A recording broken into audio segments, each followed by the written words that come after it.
لكن دعونا نشاهد الهجوم الذي يأتي من الجهة اليمنى والانطلاقة والعرضية كذلك، والتصدي من حارس المرمى بشكل خاطئ. شاهد الكرة إلى رمي التماس.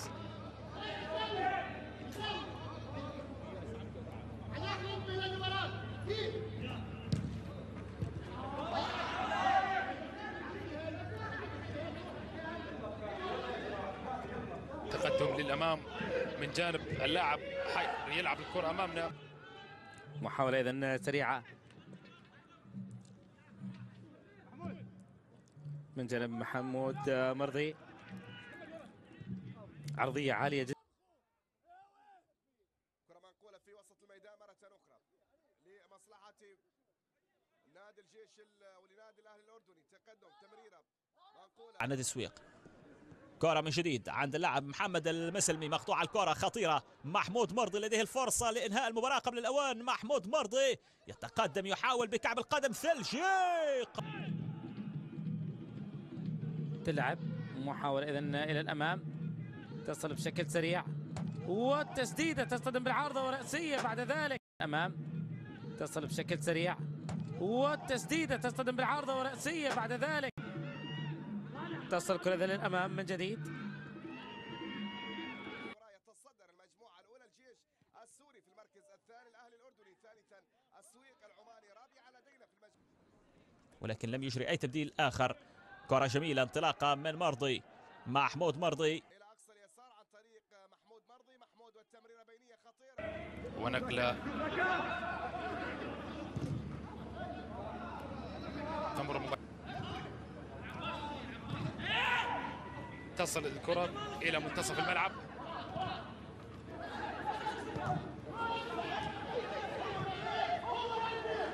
نقلة في الأمام ومحاولة داخل منطقة الجزاء، تسديدة مباشرة للتقدم. كرة ما زالت البحث عن تسديدة وإلى خارج الكرة إلى خارج أرضية الملعب.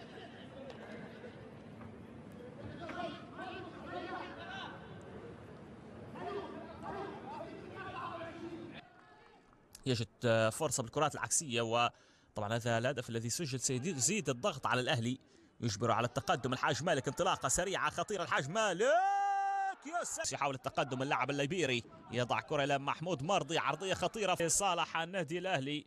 بيني يعني اختلفت الصورة تماما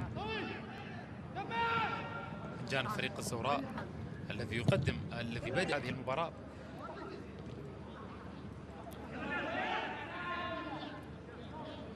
تمريرة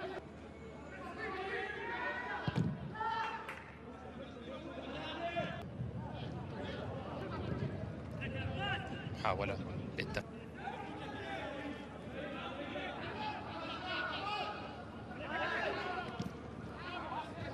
صعبة الكتيبة الأهلاوية هنا في استاد عمان الدولي. النادي الأهلي يحاول أن يقلص الفارق، لدينا فرصة وتصل البطولة في هذه النسخة. كرة منقولة في وسط الميدان لمصلحة النادي الأهلي بالكعب، ممتازة جميلة كانت محمود مرضي.